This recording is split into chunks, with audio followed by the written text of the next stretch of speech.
Neemias, capítulo 1. Esta é a história de Neemias, filho de Hacalias. Era o mês de Quisleu do 20º ano, ocasião em que eu morava no complexo real de Suzã. Hanani, um de meus irmãos, tinha acabado de chegar de Judá com alguns judeus. Perguntei a eles sobre as condições dos judeus que sobreviveram ao exílio e sobre a situação de Jerusalém. A resposta deles foi: a condição dos sobreviventes do exílio que ainda estão na província é péssima. Eles enfrentam muitas dificuldades. Os muros de Jerusalém continuam em ruínas e dos portões só restam as cinzas. Quando ouvi isso, sentei-me e chorei. Durante vários dias, a tristeza me dominou e fiquei sem comer nada, orando ao Deus dos céus. Eu disse: ó eterno Deus dos céus, Deus grande e tremendo, que és leal à tua aliança e fiel a todos os que te amam e obedecem aos teus mandamentos, olha para mim, ouve a minha oração. Presta atenção às súplicas que teu servo tem dirigido a ti dia e noite, intercedendo por teu povo Israel, confessando os pecados deles. Eu mesmo e meus antepassados estamos entre os que pecaram contra ti. Fizemos muito pouco caso de ti. Não obedecemos ao que nos ordenaste, ignoramos os teus mandamentos e desrespeitamos as determinações que deste ao teu servo Moisés. Lembra-te que alertaste teu servo Moisés dizendo: se vocês me abandonarem, eu os espalharei aos 4 cantos da terra. Mas se voltarem para mim e fizerem o que eu disser, reunirei todos os que estiverem dispersos, onde quer que estejam, e os trarei de volta ao lugar em que estabeleci meu nome. Eles são teus servos, o povo que libertaste de maneira poderosa e impressionante. Ó Senhor, ouve a oração do teu servo e de todos os que honram o teu nome. Permite que o rei concorde com o pedido que farei hoje. Na época, eu era encarregado de servir a bebida do rei. Neemias, capítulo 2. No mês de Nisan, no 20º ano do rei Artaxerxes, na hora de servir o vinho, fui levar a bebida ao rei como de costume. Eu nunca tinha ficado constrangido na presença do rei. Por isso ele me perguntou: você parece abatido? Não está doente ou deprimido, está? A pergunta me deixou ainda mais perturbado. Respondi: viva o rei! Como eu não estaria abatido se a cidade na qual todos os meus familiares estão sepultados está em ruínas e só restam cinzas dos seus portões? O rei perguntou: o que você deseja? Orando ao Deus dos céus, fiz o meu pedido. Se o rei está contente comigo e acha que sou um bom funcionário, dá-me permissão para ir ajudar até a cidade na qual meus antepassados estão sepultados, para que eu possa reconstruí-la. O rei, com a rainha sentada ao seu lado, disse: quanto tempo você precisa para realizar esse trabalho e quando estará de volta? Eu disse a data e o rei concordou com a minha ida. Depois eu disse: se o rei concordar, escreva cartas aos governadores do território a oeste do Eufrates, para que me deixem passar até chegar a Judá. Que o rei dê também ordens a Asaf, o encarregado dos bosques do rei, para me fornecer madeira para as vigas do complexo do templo, para os muros da cidade e para a casa em que vou me alojar. A mão generosa de Deus estava comigo, e o rei me concedeu as cartas. Quando me encontrei com os governadores do outro lado do rio Eufrates, mostrei a eles as cartas do rei. O rei providenciou até mesmo uma escolta de cavaleiros. Quando Sambalate, o Horonita, e Tobias, o oficial amonita, souberam disso, ficaram furiosos. Eles não se conformavam em ver alguém defender os interesses do povo de Israel. Foi assim que cheguei a Jerusalém. Depois de 3 dias, eu e alguns homens que estavam comigo nos levantamos no meio da noite. Eu não tinha contado a ninguém o que Deus havia posto no meu coração a respeito de Jerusalém. O único animal que tínhamos era aquele em que eu estava montado. Na escuridão da noite, passei pela porta do vale na direção da fonte do dragão, até a porta do esterco, inspecionando os muros de Jerusalém que haviam sido derrubados e os portões que haviam sido queimados. Depois passei pela porta da fonte e subi em direção ao tanque do rei.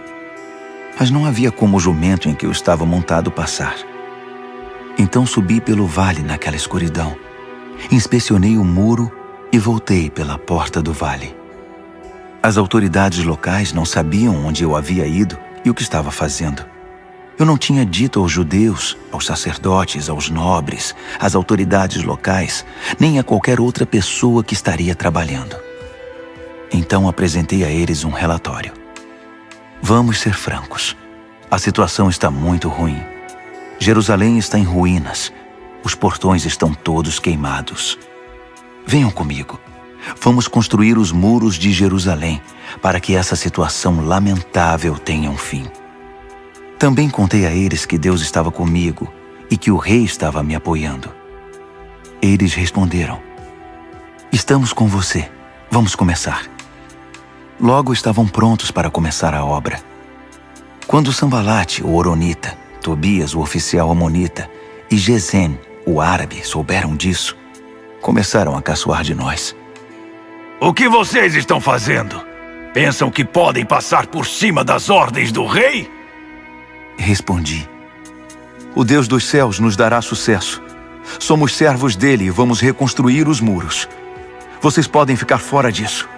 Não deem palpite. Jerusalém não é da conta de vocês. Neemias, capítulo 3. O sacerdote principal, Eliasibe, e seus colegas sacerdotes logo se prontificaram. Começaram a trabalhar na porta das ovelhas. Restauraram as portas e fixaram-nas nos batentes. Depois seguiram até a torre dos 100 e a torre de Hananeel. Os homens de Jericó trabalhavam com eles. Ao lado deles, Zacur, filho de Inri. A porta do peixe foi construída pelos irmãos Hassenaá. Eles a restauraram, a encaixaram nos batentes e instalaram as trancas e as travas de segurança. Meremote, filho de Urias, filho de Racós, trabalhou do lado dele. Ao seu lado, Mesulão, filho de Berequias, filho de Mesesabel. Depois, Zadok, filho de Baaná. Ao lado dele, os tecoitas, exceto os nobres que se recusavam a sujar as mãos. A porta de Gesana foi restaurada por Joiada, filho de Pazéia, e por Mesulão, filho de Besodias. Eles a restauraram, a encaixaram nos batentes e instalaram as trancas e as travas de segurança. O gibeonita Melatias, o meronotita Jadom e os homens de Gibeon e de Mispá, lugares que estavam sob a jurisdição do governador da província além do Eufrates, trabalharam com eles. Uziel, filho de Haraías, um dos ferreiros, trabalhou do lado deles, e ao seu lado Hananias, um perfumista. Eles reconstruíram os muros de Jerusalém até o muro largo. O trecho seguinte foi construído por Refaías, filho de Hur, governador da metade de Jerusalém. Ao lado dele, Gedaías, filho de Harumaf, reconstruiu a frente de sua casa. Atus, filho de Hasabneias, trabalhou do lado dele. Malquias, filho de Harim, e Hassub, filho de Paate-Moabe, reconstruíram outro trecho, que incluía a Torre dos Fornos. Ao lado deles, Salum, filho de Haloés, governador da outra metade de Jerusalém, trabalhou com suas filhas. A porta do vale foi reconstruída por Hanum e pelos moradores de Zanoa. Eles a restauraram, a puseram nos batentes e instalaram as trancas e as travas de segurança. Reconstruíram também 450 metros do muro até a porta do esterco. A porta do esterco foi reconstruída por Malquias, filho de Recabe, governador do distrito de Bet-Haquerem. Ele a restaurou, a pôs nos batentes e instalou as trancas e as travas de segurança. A porta da fonte foi reconstruída por Salum, filho de Col-Rosé, governador do distrito de Mispá. Ele a restaurou, a cobriu, a pôs nos batentes e instalou as trancas e as travas de segurança. Também reconstruiu o muro do tanque de Siloé, que fica no jardim do rei, até os degraus que descem da cidade de Davi. Depois dele, Neemias, filho de Asbuque, governador da metade do distrito de Bet-Zur, trabalhou desde o trecho diante do túmulo de Davi até o tanque artificial e a casa dos soldados. Em seguida estavam os levitas sob o comando de Reum, filho de Bani. Ao lado deles, Razabias, governador da metade do distrito de Keila, representou aquela região. Depois, seus irmãos continuaram reconstruindo sob o comando de Binui, filho de Henadade, governador da outra metade do distrito de Keila. O trecho que se estende desde a subida do depósito de armas até a esquina do muro foi reconstruído por Ézer, filho de Jesua, governador de Mispá. O trecho desde a esquina até a porta da casa do sacerdote principal Eliasibe foi reconstruído por Baruque, filho de Zabai. Meremote, filho de Urias, filho de Racós, trabalhou desde a porta até o final da casa de Eliasibe. Os sacerdotes da vizinhança continuaram dali. Benjamim e Hassube reconstruíram o trecho do muro diante das suas casas, e Azarias, filho de Maazéias, filho de Ananias, trabalhou do lado das residências. O trecho desde a casa de Azarias até a esquina foi reconstruído por Binui, filho de Henadade. Palau, filho de Uzai, trabalhou do outro lado da esquina e da torre que fica no palácio superior do rei, perto do pátio da guarda. Ao lado dele, Pedaías, filho de Parós, e os servidores do templo que viviam na colina de Ofel reconstruíram desde a porta das águas para o leste até a torre alta. Os homens de Tecoa reconstruíram o trecho desde a grande torre até o muro de Ofel. Os sacerdotes trabalharam no lado de cima da porta dos cavalos. Cada sacerdote reconstruiu o trecho em frente da sua casa. Depois, Zadok, filho de Imer, reconstruiu em frente da sua casa, e em seguida, Semaías, filho de Secanias, o guarda da porta oriental. Depois, Hananias, filho de Selemias, e Hanum, o sexto filho de Zalaf. Em seguida, Mesulão, filho de Berequias, reconstruiu o muro diante do seu galpão. O ferreiro Malquias reconstruiu o muro até o alojamento dos servidores do templo e dos comerciantes, desde a altura da porta da inspeção até a guarita da esquina. Os ferreiros e os comerciantes reconstruíram o trecho que fica entre a guarita da esquina e a porta das ovelhas. Neemias, capítulo 4. Quando Sambalate soube que estávamos reconstruindo o muro, ficou furioso e começou a difamar os judeus. Na companhia de seus comparsas e do exército de Samaria, esbravejou. O que esses pobres judeus estão fazendo? Os coitados acreditam que vão conseguir da noite para o dia restaurar tudo e deixar como antes. Será que vão levantar pedras do nada? Tobias, o amonita, que concordava com ele, acrescentou. Isso mesmo. O que eles pensam que estão construindo? É só uma raposa subir no muro que ele desmorona. Neemias orou. Ouve-nos, ó Deus. Estamos sendo ridicularizados. Faz cair sobre eles essa zombaria. Que os inimigos deles os levem cativos como despojo para uma terra distante. Não perdoes a iniquidade deles. Não os absolvas do seu pecado. Eles estão insultando os que se dedicam à reconstrução. Continuamos a restaurar os muros, e em pouco tempo ele foi fechado até a metade da altura pretendida, porque o povo estava motivado para trabalhar. Quando Sambalate, Tobias, os árabes, os amonitas e os asdoditas souberam que a reconstrução dos muros de Jerusalém estava indo bem e que as brechas do muro estavam sendo tapadas, quase subiram pelas paredes de tanta raiva. Eles se uniram e resolveram atacar Jerusalém, com a intenção de provocar o caos. Mas nós reagimos orando ao nosso Deus e pondo guardas dia e noite para vigiá-los. Não passou muito tempo, começaram a dizer em Judá: os trabalhadores já estão cansados, ainda há muito entulho acumulado. É muito trabalho para nós, não conseguiremos terminar. Ao mesmo tempo, nossos inimigos diziam: eles não saberão quem os atacou. Quando menos esperarem, estaremos no pescoço deles e vamos matar qualquer um que encontrarmos pela frente. Com isso, a obra será interrompida. Os judeus que eram vizinhos deles alertavam: eles estão rodeando. Daqui a pouco vão atacar. Ouvimos o aviso 10 vezes. Por isso posicionei guardas nos lugares mais vulneráveis do muro e organizei o povo por famílias, equipando-os com espadas, lanças e arcos. Depois de inspecionar tudo, chamei os nobres, os oficiais e os demais e disse: não fiquem com medo deles.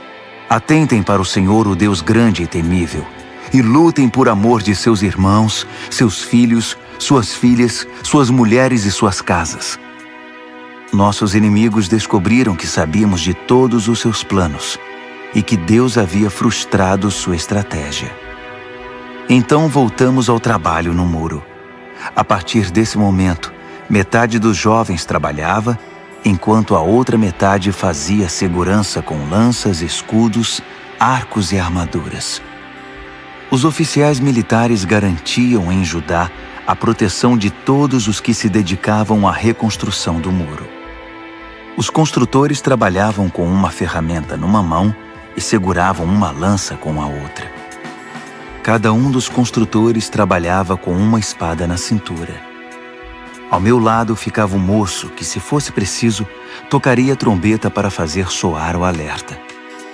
Um dia falei aos nobres, aos oficiais e aos demais: há muito trabalho ainda, e estamos muito espalhados ao longo do muro, distantes uns dos outros.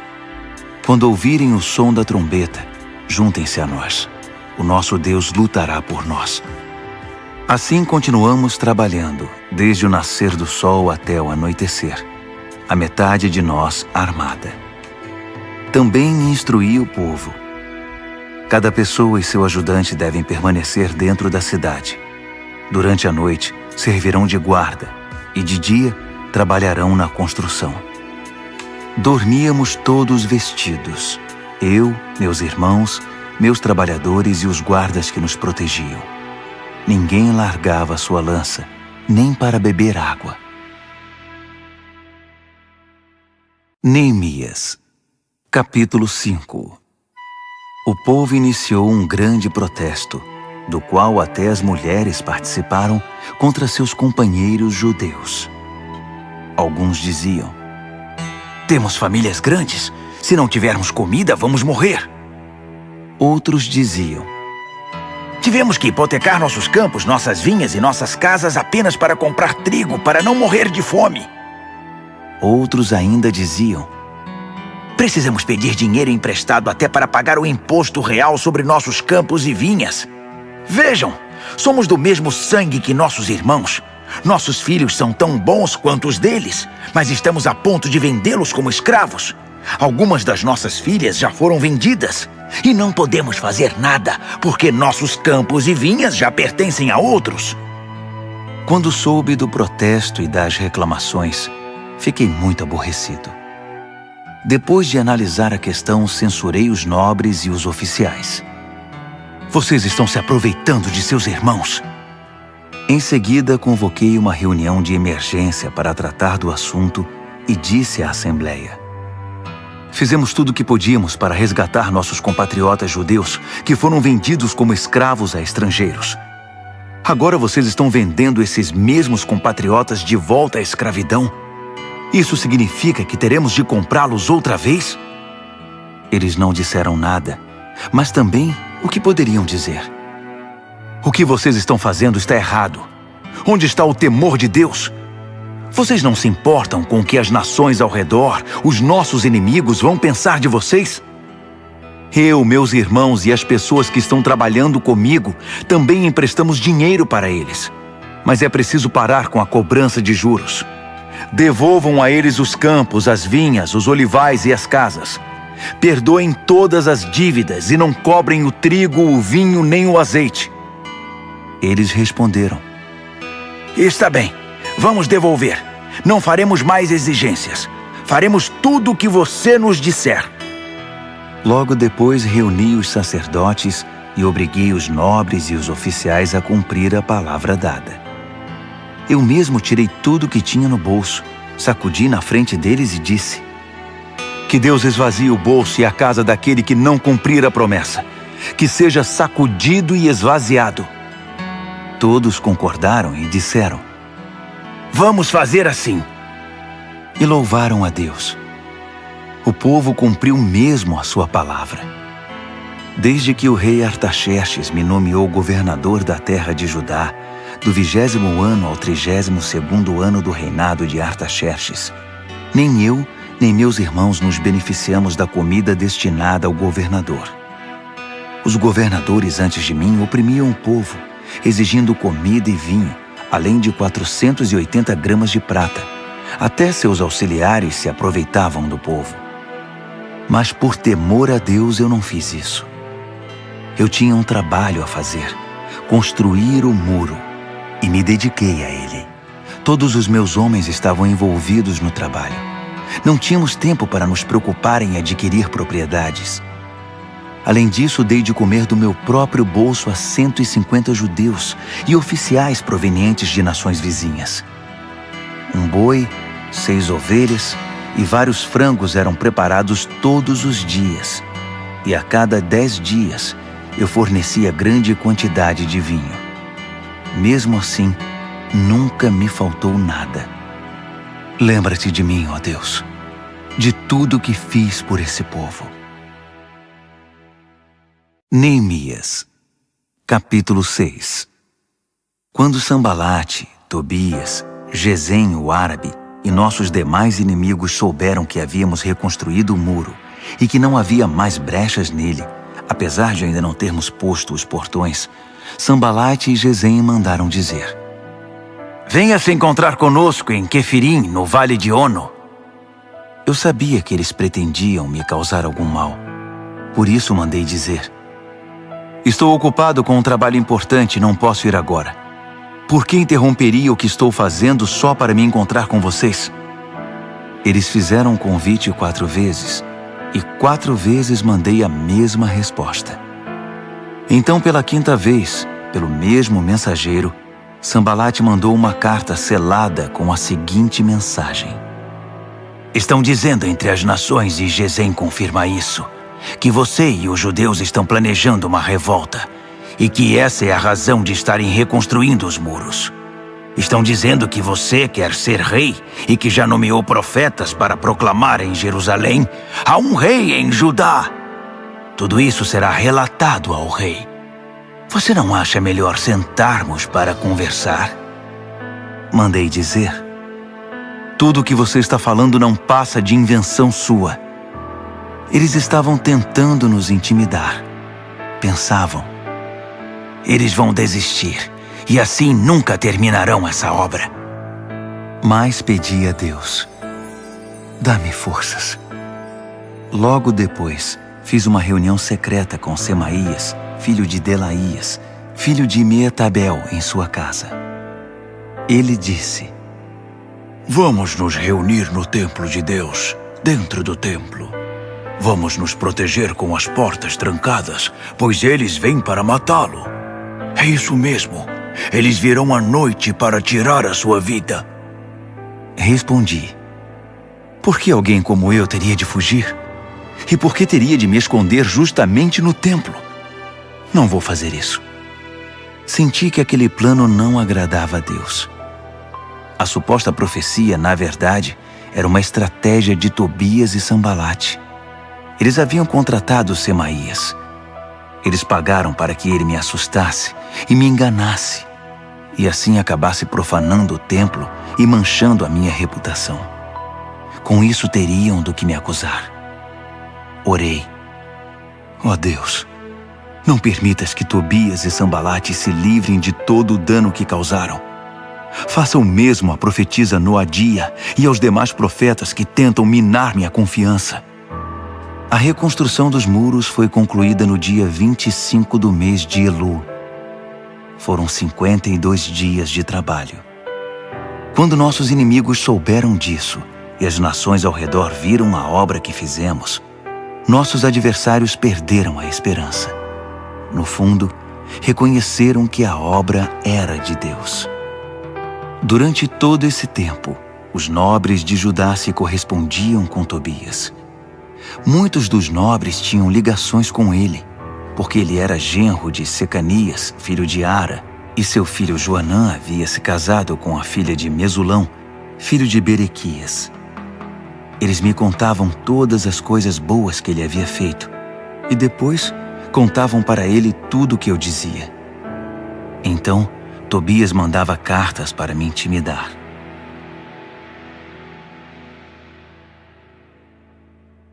Neemias, capítulo 7.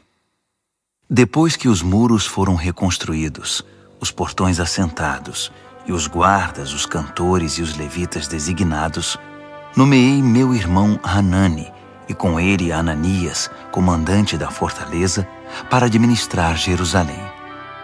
Ananias era honesto e temia a Deus mais que qualquer outra pessoa. Dei a seguinte ordem: não abram os portões de Jerusalém antes do nascer do sol, e tranquem os portões com as barras de segurança antes de os guardas se retirarem.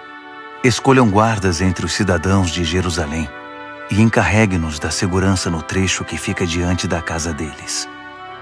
A cidade era grande e espaçosa, mas a população era ainda pouco numerosa e muitas casas continuavam em ruínas. Deus pôs em meu coração reunir os nobres, os oficiais e toda a população para que todos fossem registrados. Encontrei os registros genealógicos dos que retornaram do exílio com o primeiro grupo. Estes são os nomes que constavam deles. Estes são os habitantes da província que retornaram do cativeiro, os quais Nabucodonosor, rei da Babilônia, tinha levado cativos. Eles voltaram para Jerusalém e Judá, cada um para sua cidade de origem. Voltaram com Zorobabel, Jesua, Neemias, Azarias, Raamias, Naamani, Mardoqueu, Bilzã, Misperete, Bigvai, Neum e Baaná. O número dos homens do povo de Israel por famílias de origem: Parós, 2.172. Cefatias, 372. Ara, 652. Paate-Moabe, descendentes de Jesua e Joabe, 2.818. Elão, 1.254. Zatu, 845. Zacai, 760. Binui, 648. Bebai, 628. Asgade, 2.322. Adonicão, 667. Bigvai, 2.067. Adim, 655.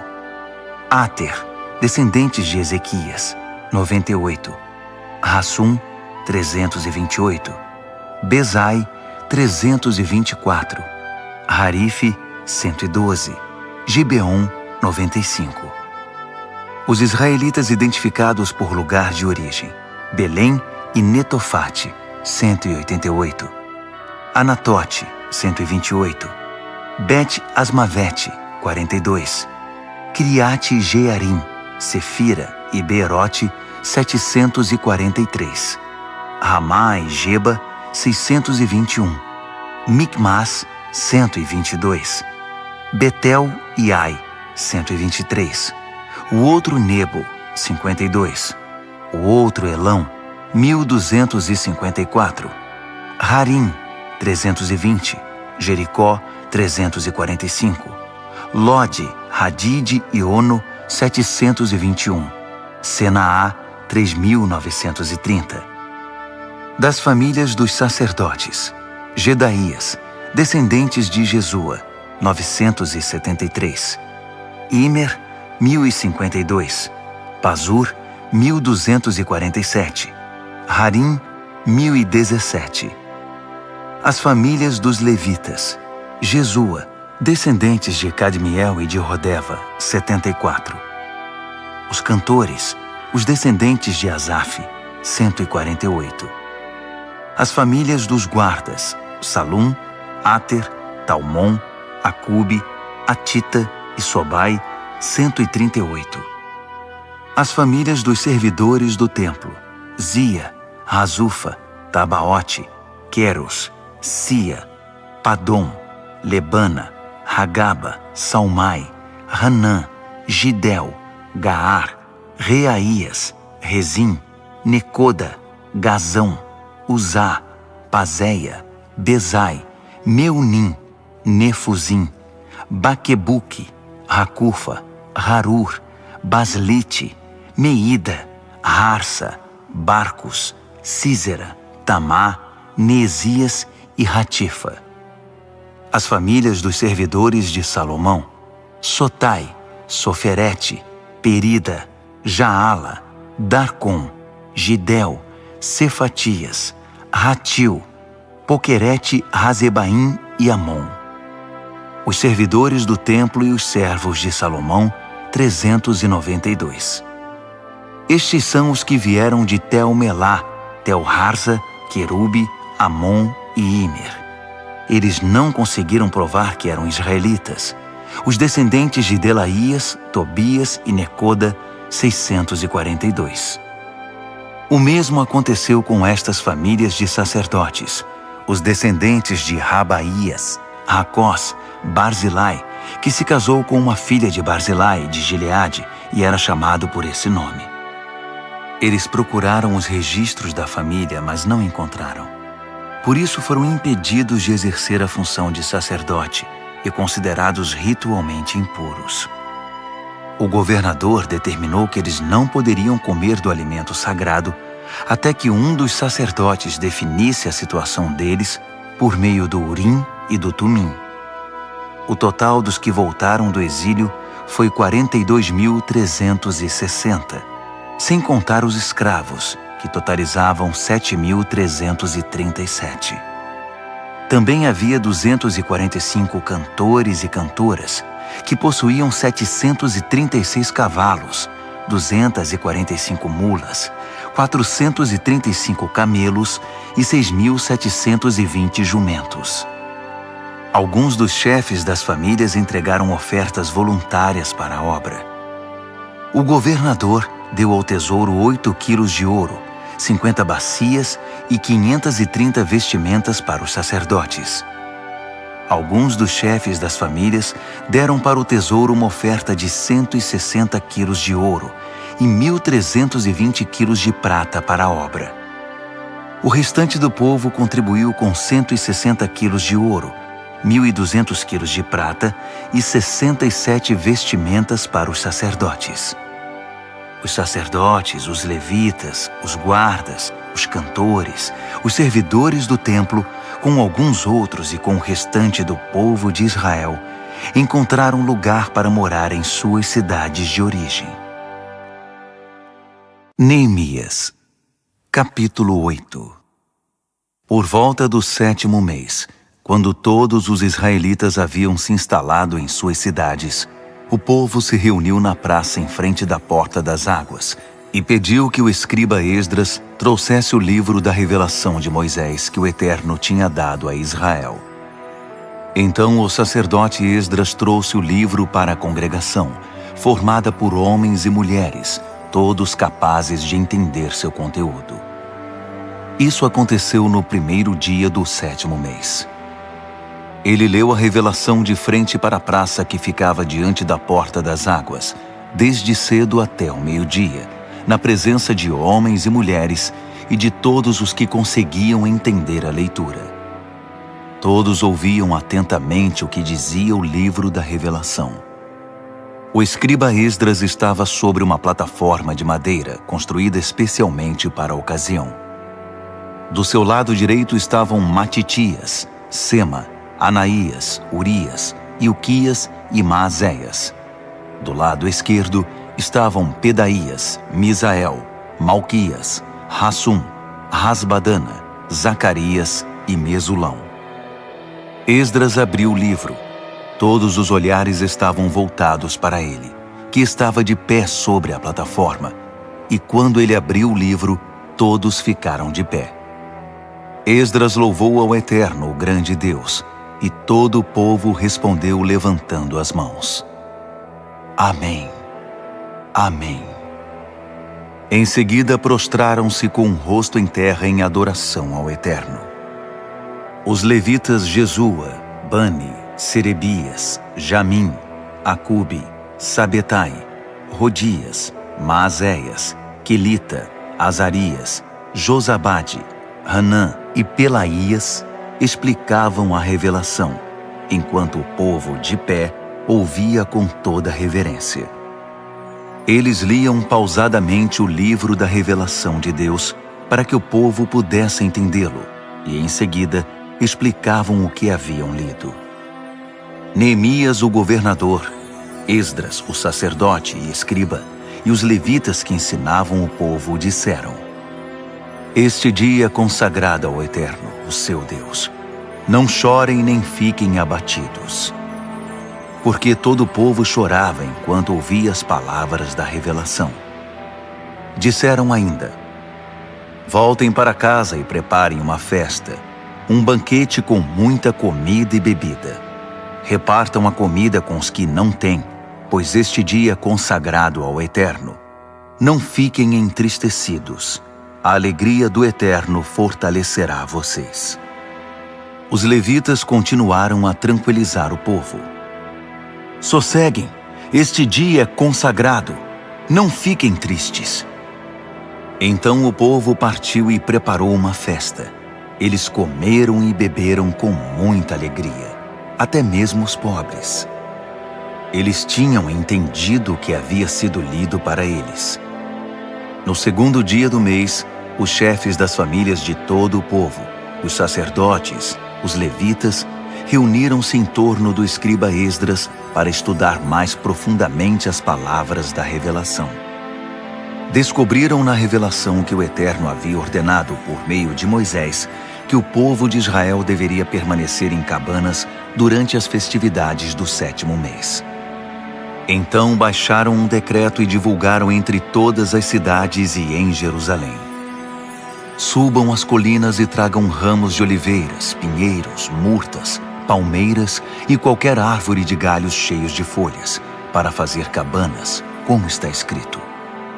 O povo saiu, trouxe os ramos e fez cabanas sobre o telhado e no quintal das casas, no pátio do templo de Deus, na praça da Porta das Águas e na praça da Porta de Efraim.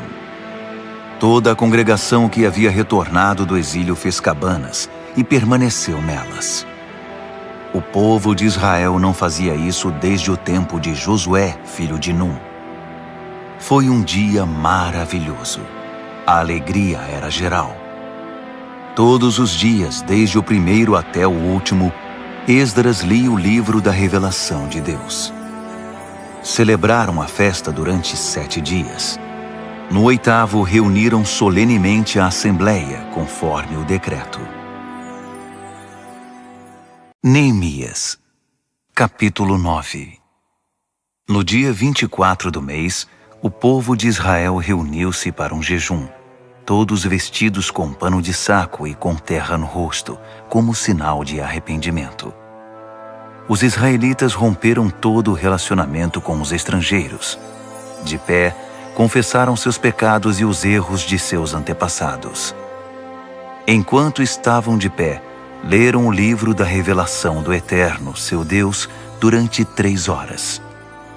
Depois, durante outras 3 horas, fizeram confissões e adoraram a Deus. Um grupo de levitas, formado por Jesua, Bani, Cadmiel, Sebanias, Buni, Serebias, Bani e Kenani, pôs-se de pé na plataforma e orou em voz alta ao Eterno, seu Deus. Os levitas Jesua, Cadmiel, Bani, Rasabneias, Serebias, Odias, Sebanias e Petaías convidaram o povo. Levantem-se, louvem ao Eterno, seu Deus, para sempre. Bendito seja o teu glorioso nome, superando toda a bênção e todo louvor. Tu és o único, ó Eterno, somente tu. Fizeste os céus dos céus e todos os seres celestiais, a terra e tudo que nela há, os oceanos e tudo que neles existe. E preservas a vida de todos, os seres celestiais te adoram. Tu és, ó Eterno, Deus que escolheu a Abrão, que o tirou de Ur dos Caldeus e trocou seu nome para Abraão. Achaste nele sinceridade e lealdade e fizeste uma aliança com ele. Também a promessa de dar a ele a terra dos cananeus, dos hititas, dos amorreus, dos ferezeus, dos jebuseus e dos girgazeus, de entregá-la aos seus descendentes. E cumpriste a tua promessa, pois és justo. Tu atentaste para as angústias dos nossos antepassados no Egito. Ouviste o clamor deles diante do Mar Vermelho. Surpreendeste o faraó, seus oficiais e todo o povo daquela terra com milagres e maravilhas. Sabias da arrogante provocação dos egípcios contra o teu povo e engrandeceste o teu nome, que continua assim até hoje. Abriste o mar diante deles, e eles o atravessaram sem molhar os pés. Destruíste os perseguidores que morreram no fundo do mar. Eles afundaram como uma pedra jogada no mar turbulento.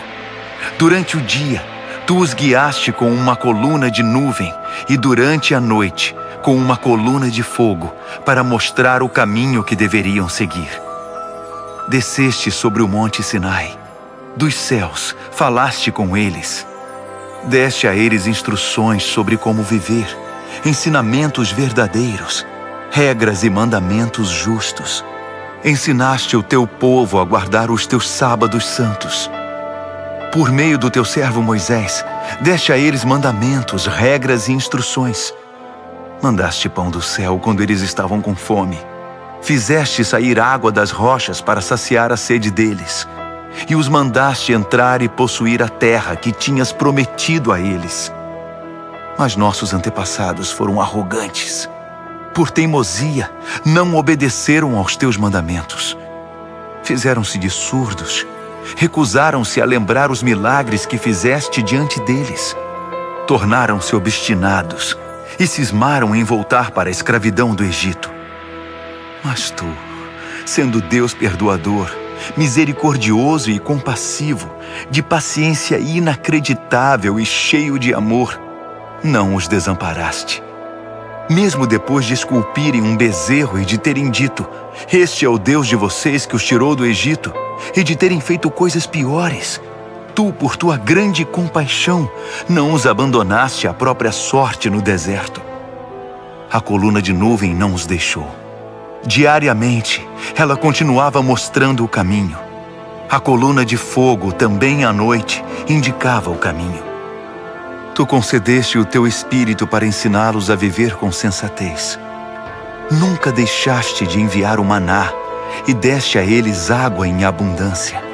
Sustentaste o povo 40 anos no deserto, e eles tinham tudo de que precisavam. Suas vestes não envelheceram, e seus pés nunca ficaram inchados. Entregaste a eles reinos e povos. Repartiste os territórios deles com o teu povo. Eles conquistaram a terra de Seom, rei de Esbom, e a terra de Og, rei de Bazã. Fizeste que se multiplicassem como as estrelas do céu, e os fizeste entrar e possuir a terra, pois havias prometido aos seus antepassados que eles iriam conquistá-la. Eles entraram na terra, tomaram posse dela e fizeram morada ali. Os cananeus que viviam ali renderam-se diante deles. Tu entregaste ao teu povo a terra, os reis e o povo deles. Podiam fazer o que quisessem com eles. Eles conquistaram fortalezas e lavouras produtivas. Possuíram casas cheias de bens, cisternas, vinhas, olivais, pomares com muitas árvores. Comeram e se fartaram do melhor da terra. deleitaram-se em tua grande bondade. Mas eles se rebelaram contra ti, abandonaram as tuas leis e mataram os teus profetas, os profetas que tentavam conduzi-los de volta para ti, e fizeram coisas ainda piores. Tu os entregaste aos inimigos que os maltrataram. Mesmo assim, no meio da aflição, eles clamaram a ti, e tu os ouviste dos céus. Por conta da tua imensa compaixão, enviaste libertadores que os salvaram da crueldade dos inimigos. Mas assim que as coisas melhoravam, voltavam a cometer pecados piores. Então entregaste aquele povo à própria sorte, aos inimigos que os dominavam. Outra vez eles clamaram, e por tua grande compaixão, tu os ouviste e os livraste. Isso se repetiu várias vezes. Tu os aconselhaste a voltar para a tua revelação, mas eles reagiram com arrogância. Desprezaram teus mandamentos, rejeitaram tuas ordenanças, as palavras que dão vida ao ser humano. Simplesmente viraram as costas, foram intransigentes e não quiseram ouvir. Por muitos anos foste compreensivo com eles e os advertiste por teu espírito, por meio dos teus profetas. Quando se recusavam a ouvir, tu os entregavas aos estrangeiros. Mesmo assim, por causa da tua grande compaixão, não os aniquilaste, não os abandonaste para sempre, pois tu és um Deus de misericórdia e de compaixão. Agora, nosso Deus, nosso grande Deus majestoso e temível, fiel à aliança e compassivo, não desprezes tudo que nós, os nossos reis, nossos príncipes, nossos sacerdotes e profetas sofreram, os nossos antepassados e todo o teu povo, desde o tempo dos reis da Assíria até hoje. Tu não és o culpado por tudo que nos sobreveio. Foste correto em tudo. Nós é que erramos. Nossos reis, príncipes, sacerdotes e antepassados não deram valor à tua revelação. Eles ignoraram teus mandamentos, desprezaram tuas advertências. Mesmo quando o reino deles ainda era independente e desfrutavam a tua generosa bondade, vivendo naquela terra fértil e espaçosa que estendeste diante deles, eles não te serviram, mas viraram as costas para ti e voltaram a praticar o mal. Por isso estamos aqui outra vez como escravos. Mas esta é a terra que deste aos nossos antepassados, para que pudessem desfrutar vida boa. Mas olha agora para nós. Não passamos de escravos em nossa terra. A colheita é farta, mas tem de ser entregue aos reis que nos dominam com tua permissão, por causa dos nossos pecados. Eles agem como se fossem donos da nossa vida e fazem o que bem entendem com o nosso gado. Estamos muito aflitos. Por essa razão, estamos firmando um acordo, selando um documento assinado por nossos príncipes, nossos levitas e nossos sacerdotes. Neemias, capítulo 10. O documento selado continha a assinatura das seguintes pessoas: o governador Neemias, filho de Hacalias; os sacerdotes Seraías, Azarias, Jeremias, Pazur, Amarias, Malquias, Ratus, Sebanias, Maluque, Harim, Meremote, Obadias, Daniel, Ginetom, Baruque, Mesulão, Abias, Miamin, Maasias, Bilgai e Semaías. Esses eram os sacerdotes. Os levitas: Jesua, filho de Azanias; Binui, dos descendentes de Henadade; Cadmiel e seus familiares; Sebanias, Rodias, Quelita, Pelaías, Hanã, Mica, Reobe, Razabias, Zacur, Serebias, Sebanias, Rodias, Bani e Benino. Os líderes do povo: Parós, Paate-Moabe, Elão, Zatu, Bani, Buni, Asgade, Bebai, Adonias, Bigvai, Adim, Ater, Ezequias, Azur, Rodias, Rassum, Bezai, Harife, Anatote, Nebai, Magpias, Mesulão, Rezir, Mesesabel, Zadok, Jadua, Pelatias, Hanã, Anaías, Oséias, Hananias, Hassubi, Haloes, Pílea, Sobeque, Reum, Razabna, Maazéias, Aías, Hanã, Anã, Maluque, Harim e Baaná. O restante do povo, os sacerdotes, os levitas, os guardas, os cantores, os servidores do templo e todos os que cortaram laços com os vizinhos estrangeiros para obedecer à revelação de Deus, com suas mulheres, seus filhos e suas filhas, todos os que eram mentalmente capazes, juntaram-se aos seus parentes e aos nobres para fazer o juramento de seguir a revelação de Deus, transmitida por meio de Moisés, servo de Deus, de obedecer e praticar todos os mandamentos do Eterno, nosso Deus, e todos os seus decretos e regras. Assim, não daremos nossas filhas em casamento aos nossos vizinhos estrangeiros, nem deixaremos nossos filhos tomarem as filhas deles.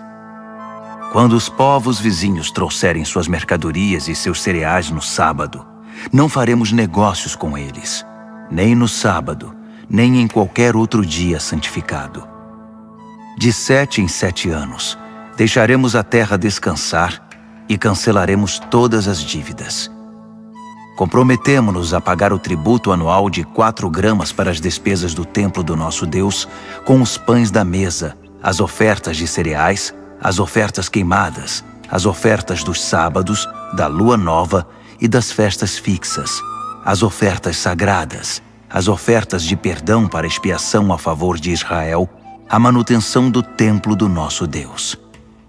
Nós, os sacerdotes, os levitas e todo o povo, escolhemos por sorteio as famílias que trarão a lenha para o fogo do altar do nosso Deus, de acordo com o programa anual estabelecido na revelação. Comprometemo-nos a entregar anualmente ao templo do Eterno os primeiros frutos da nossa lavoura e dos nossos pomares, o primeiro filho e o primeiro animal, e a primeira cria do nosso gado e das nossas ovelhas, aos sacerdotes que servem no templo do nosso Deus, como prescreve a revelação. Traremos o melhor dos nossos cereais, das nossas contribuições do fruto de toda a árvore, do vinho e do azeite para os sacerdotes, para os depósitos do templo do nosso Deus.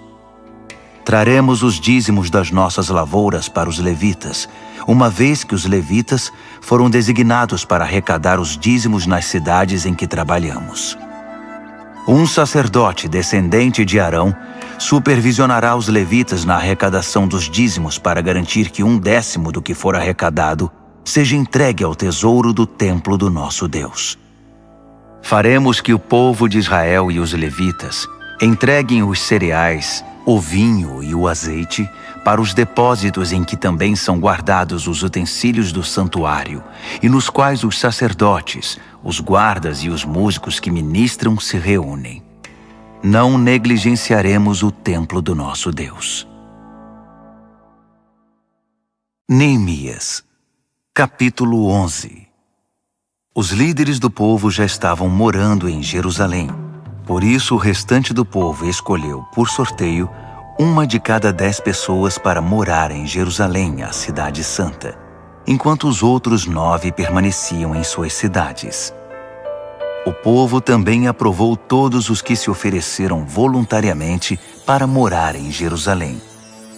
Estes foram os líderes das províncias que se mudaram para Jerusalém. Alguns israelitas, sacerdotes, levitas, servidores do templo e descendentes dos oficiais de Salomão moravam em suas propriedades, que estavam espalhadas entre as várias cidades de Judá. Outros de Judá e Benjamim moravam em Jerusalém. Entre os descendentes de Judá, Ataías, filho de Uzias, filho de Zacarias, filho de Amarias, filho de Cefatias, filho de Maalaleel, descendente de Pérez. Maazéias, filho de Baruque, filho de Col-Rosé, filho de Razaías, filho de Adaías, filho de Joiaribe, filho de Zacarias, descendente de Selá. Os descendentes de Pérez, que moravam em Jerusalém, totalizavam 468 homens valentes. Entre os descendentes de Benjamim, Salu, filho de Mesulão, filho de Joede, filho de Pedaías, filho de Colaías, filho de Maazéias, filho de Itiel, filho de Jesaías, e seus irmãos Gabai e Salai. Ao todo, 928 homens. Joel, filho de Zicre, era chefe deles, e Judá, filho de Rassenua, era o segundo no comando sobre a cidade. Dos sacerdotes, Gedaías, filho de Joiaribe, e Jaquim. Seraías, filho de Ilquias, filho de Mesulão, filho de Zadoque, filho de Meraiote, filho de Aitube, que era o administrador do templo de Deus, e seus companheiros que faziam o trabalho do templo. Ao todo eram 822 homens. Além desses, Adaías, filho de Jeroão, filho de Pelaías, filho de Anze, filho de Zacarias, filho de Pazur, filho de Malquias, e seus companheiros, que eram chefes de famílias, totalizavam 242 homens. Amassai, filho de Azarreel, filho de Azai, filho de Mesilemote, filho de Imer, e seus companheiros, todos homens valentes, eram 128 homens. O chefe deles era Zabdiel, filho de Gedolim. Dos levitas, Semaías, filho de Hassube, filho de Azricão, filho de Razabias, filho de Buni, Sabetai e Josabade, 2 líderes dos levitas encarregados do trabalho externo do templo de Deus.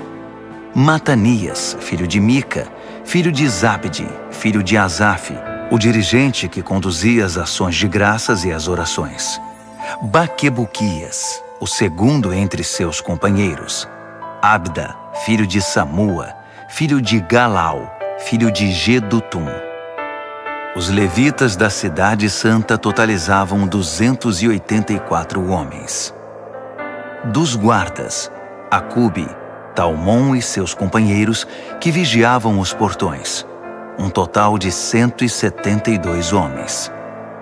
O restante dos israelitas, sacerdotes e levitas, estavam espalhados por todas as cidades de Judá, cada um na propriedade de sua família. Os servidores do templo moravam na colina de Ofel. Zia e Gispa eram os líderes deles. O chefe dos levitas em Jerusalém era Uzi, filho de Bani, filho de Razabias, filho de Matanias, filho de Mica. Uzi era dos descendentes de Asaf, os cantores que dirigiam a adoração no templo de Deus. Os cantores estavam sob as ordens do rei, que determinava as atividades diárias deles. Petaías, filho de Mesesabel, descendente de Zerá, filho de Judá, representava os interesses do povo na corte real. Alguns do povo de Judá foram morar nos vilarejos próximos de suas terras, em Kiriat-Arba, Hebrom e seus arredores, em Dibom e seus arredores, em Jecab-Zeel e seus arredores, em Jesua, em Moladá, em Bet-Pelete, em Hazar-Sual, em Berseba e seus arredores, em Ziclag, em Meconá e seus arredores, em En-Rimon, em Zorá, em Jarmute, em Zanoa, em Adulão e seus arredores, em Laques e suas pastagens, em Azeca e seus arredores. Ocupavam toda a região desde Berseba até o vale do Rinom.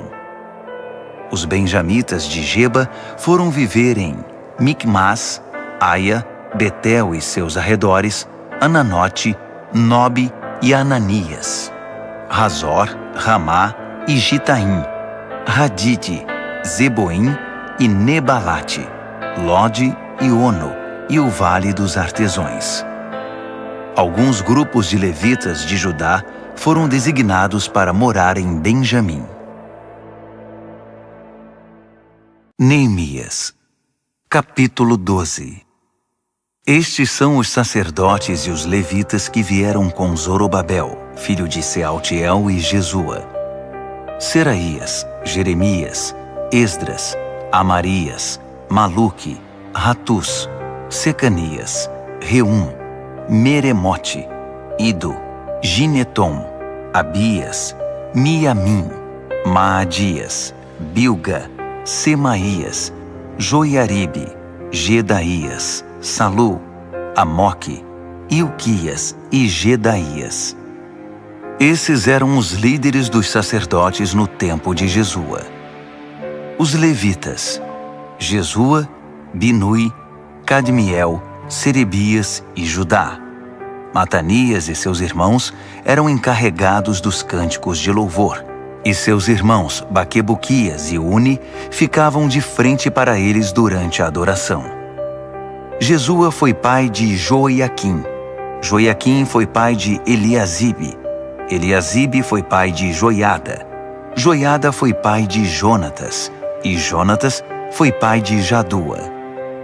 Nos dias de Joiaquim, estes foram os chefes das famílias dos sacerdotes: da família de Seraías, Meraías; de Jeremias, Ananias; de Esdras, Mesulão; de Amarias, Joanã; de Maluque, Jonatas; de Secanias, José; de Harim, Adna; de Meremote, Reucai; de Ido, Zacarias; de Ginetom, Mesulão; de Abias, Zicre; de Miniamim e Maadias, Piltai; de Bilga, Samua; de Semaías, Jonatas; de Joiaribe, Matenai; de Gedaías, Uzi; de Salai, Calai; de Amoque, Heber; de Ilquias, Razabias; de Gedaías, Natanael. Nos dias de Eliasibe, Joiada, Joanã e Jadua, os levitas foram registrados como chefes de famílias. Durante o reinado de Dario, o rei da Pérsia, foram registrados os sacerdotes. Os levitas que eram chefes de famílias foram registrados no livro das crônicas até os dias de Joanã, filho de Eliasibe. Eram eles Razabias, Serebias e Jesua, filho de Cadmiel. Seus irmãos ficavam de frente para eles durante o louvor e as ações de graças, para fazer o contracanto, conforme Davi, o homem de Deus, havia instruído. Os guardas foram Matanias, Baquibuquias, Obadias, Mesulão, Talmom e Acube. Eles vigiavam os depósitos que ficavam ao lado dos portões. Viveram na época de Joiaquim, filho de Jesua, filho de Josadaque, no período do governador Neemias e do sacerdote e escriba Esdras. Para a dedicação dos muros foram convocados levitas de toda parte para estar em Jerusalém e preparar uma grande celebração, com hinos de ações de graças e cânticos ao som de símbolos, harpas e liras. Vieram cantores de todas as partes de Jerusalém, dos vilarejos dos netofatitas, de Bet-Gilgal, das terras de Geba e Asmavete. Eles fundaram vilas para si em torno de Jerusalém. Os sacerdotes e os levitas se consagraram. Depois, fizeram o mesmo com o povo, os portões e o muro.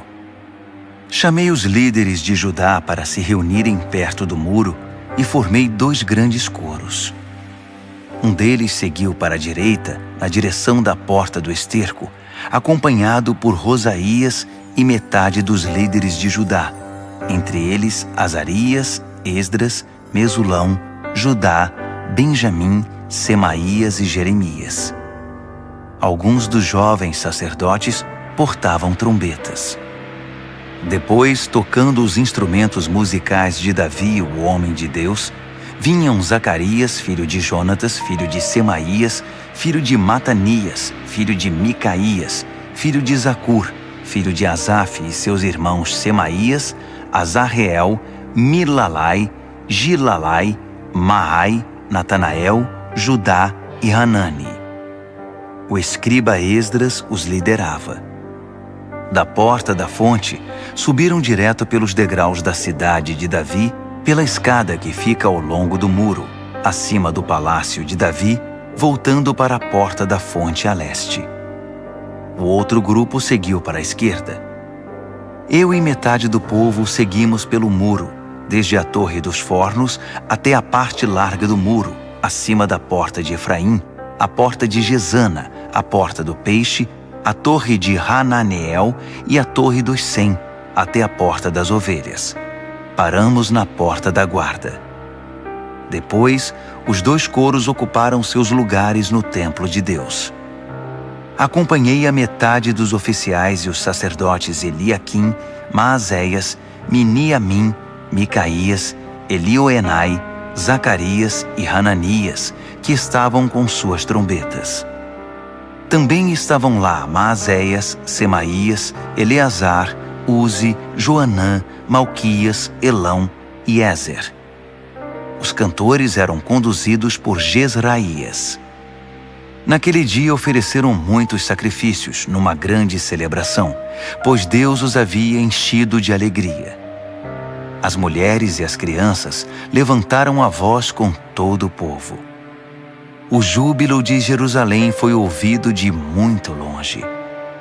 Naquele mesmo dia foram escolhidos os encarregados dos depósitos das ofertas, dos primeiros frutos e dos dízimos. Eles tinham a responsabilidade de garantir que a porção dos sacerdotes e dos levitas, ordenada pela revelação, fosse trazida das terras pertencentes às cidades. O povo de Judá respeitava muito o trabalho dos sacerdotes e dos levitas. O povo, os cantores e os guardas fizeram tudo como mandava a cartilha. Conduziram a adoração a Deus e o ritual da purificação, de maneira tal que teria enchido os olhos de Davi e Salomão. Era assim que se fazia antigamente, nos dias de Davi e de Asaf, quando havia dirigentes de coros para conduzir o povo nos cânticos de louvor e ações de graças a Deus.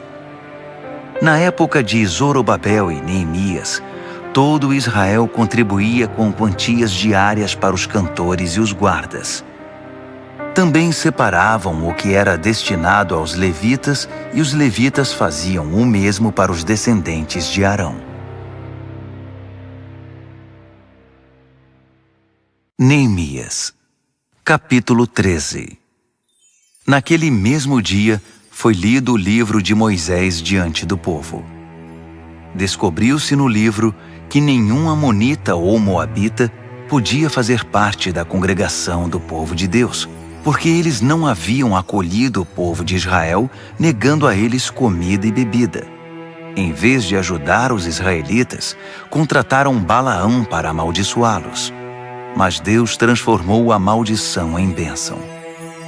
Quando ouviram a leitura da revelação, excluíram de Israel todos os estrangeiros. Antes disso, o sacerdote Eliasibe havia sido encarregado dos depósitos do templo de Deus. Ele era parente de Tobias e tinha disponibilizado para ele uma sala grande, que era usada para estocar as ofertas de cereais, incenso, os utensílios para o sacrifício, os dízimos dos cereais, do vinho e do azeite para os levitas, os cantores e os guardas, e as ofertas para os sacerdotes. Eu não estava em Jerusalém quando isso aconteceu. No 32º ano de Artaxerxes, rei da Babilônia, eu havia voltado para o palácio do rei.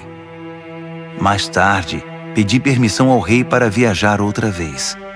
Cheguei a Jerusalém e foi quando soube que Eliasibe havia cedido espaço para Tobias nos pátios do templo de Deus.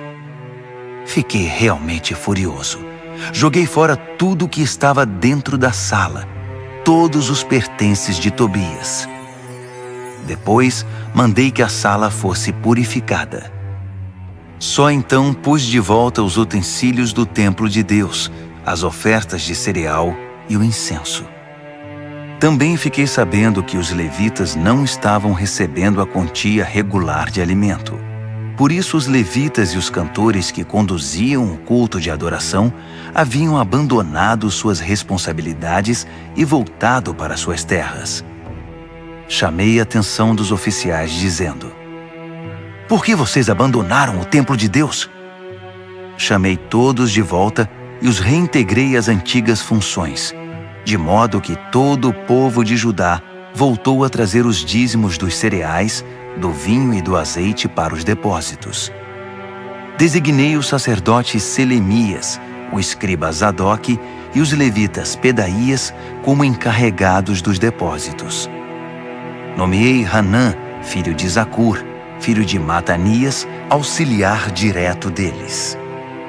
Esses homens tinham a reputação de serem honestos e trabalhadores. Eles ficaram encarregados de distribuir a porção de mantimento para seus companheiros. Por isso, lembra-te de mim, ó Deus. Nunca te esqueças de como me dediquei ao trabalho do templo de Deus e do serviço. Enquanto fazia a viagem de volta a Jerusalém, também percebi que o povo prensava uvas, transportava cereais e carregava seus jumentos no sábado. Traziam vinho, uvas, figos e todo tipo de mercadoria para serem comercializados no sábado. Então, eu os adverti contra a venda de alimentos naquele dia. Alguns naturais de Tiro que estavam morando em Jerusalém traziam peixes e outras mercadorias para vender aos moradores de Judá em Jerusalém, e isso no sábado. Cobrei uma atitude dos líderes de Judá dizendo: "O que está acontecendo? Isso está errado. Vocês estão profanando o sábado. Não foi justamente o que seus antepassados fizeram?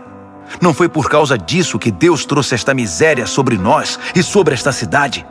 Com a profanação do sábado, vocês estão acrescentando desobediência e fazendo aumentar a ira de Deus contra Jerusalém." Quando os portões de Jerusalém já estavam cobertos pela sombra da tarde, às vésperas do sábado, mandei fechar os portões e proibi que fossem abertos até o fim do sábado. Pus alguns homens de confiança de guarda nos portões, para que não deixassem entrar nada que fosse destinado ao comércio no sábado. Os comerciantes e negociantes de várias mercadorias montaram as barracas fora dos portões 1 ou 2 vezes. Mas chamei a atenção deles, dizendo: "Vocês não devem ficar aqui perto do muro.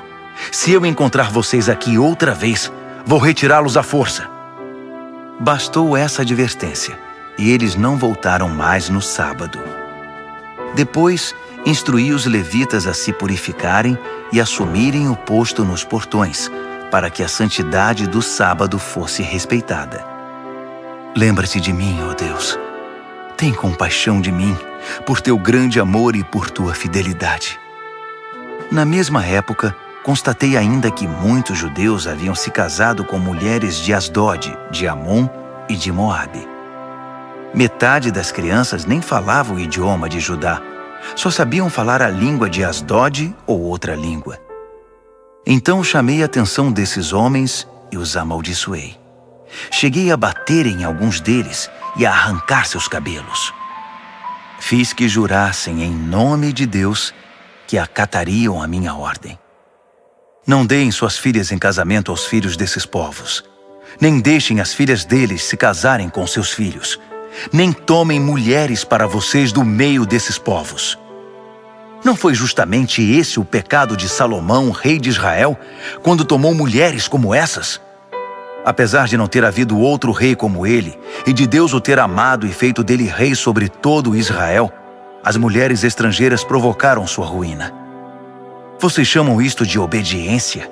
Envolver-se em tamanho mal, sendo infiéis a Deus, casando-se com mulheres estrangeiras? Um dos filhos de Joiada, filho do sacerdote principal Eliasibe, era genro de Sambalate, o horonita. Eu o expulsei da minha presença. Lembra-te deles, ó Deus.